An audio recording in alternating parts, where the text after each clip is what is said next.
Derrick Tyson, and in case you haven't figured out, I am a firm believer of controlling the things that you can control and pursuing and fighting for the things that you can't, but not putting all your cards on the table. What do I mean by that? For example, we all know that teachers don't get paid well. We don't get paid a lot. Yes, of course, we need to fight to have better pay. We need to fight to have more money going towards schools. We need to fight to have all these resources that are promised to us, but never granted, or put in a pot and then taken out at the final hour. Of course, we need to do that. But having said that,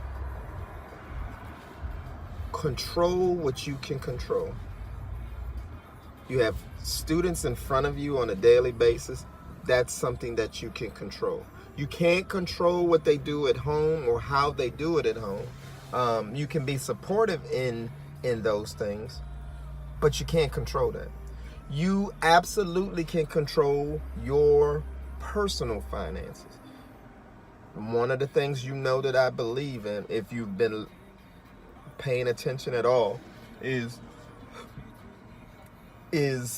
tapping into your natural giftedness as an educator and using that skill set to make you additional money basically anytime you want. Therefore, reducing or eliminating the financial stresses that are associated with not making enough money, and also reducing or eliminating the stress that's associated with not having money, which will in turn affect the quality of your teaching. Now, I say this all the time. I'm not the guy that believes you should earn all this money in order to quit your job, because I believe that teaching is too important, and if we don't do it, then who will? And who will do it? Great. So, but I do believe in giving yourself the ability to have students want to be like you. It's amazing that kids, when they see me, they say, wow, you have a nice car. I mean, you know, why wouldn't I? Shouldn't I? Shouldn't I have a nice car? Shouldn't I have a nice house? I think all educators should have nice things. If I can't think of a group of people that should not have nicer things than educators.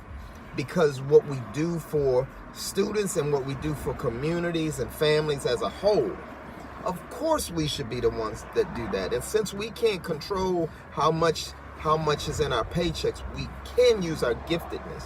We can use to earn high incomes outside of our 9 to 5, and do it in a very short period of time in order to generate the type of money that basically doubles our income or more.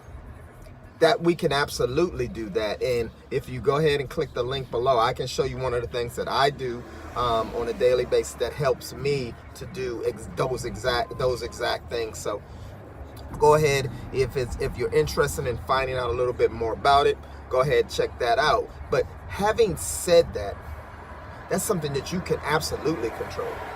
You can absolutely control your finance. You can absolutely double your income. Easy.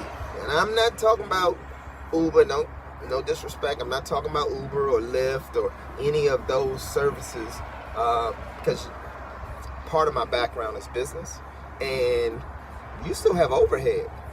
As soon as your car needs an oil change, that has to go, and it's going to need an oil change much faster when you're driving a lot of folks around, when you're still paying for gas, the wear and tear on your car, the wear and tear on your engine. All those things still go against your bottom line. And if you have a higher end car, you may be thinking you're making money, but you're not.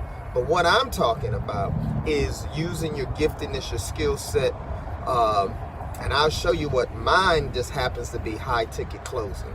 My ability to communicate with people on a deeper level, to sell products or services that are $5,000 or more and I generate 10% commissions with 10 to 20% commissions with absolutely no overhead. If you want to find out a little bit more about that, go ahead and click the link below. Talk to you later.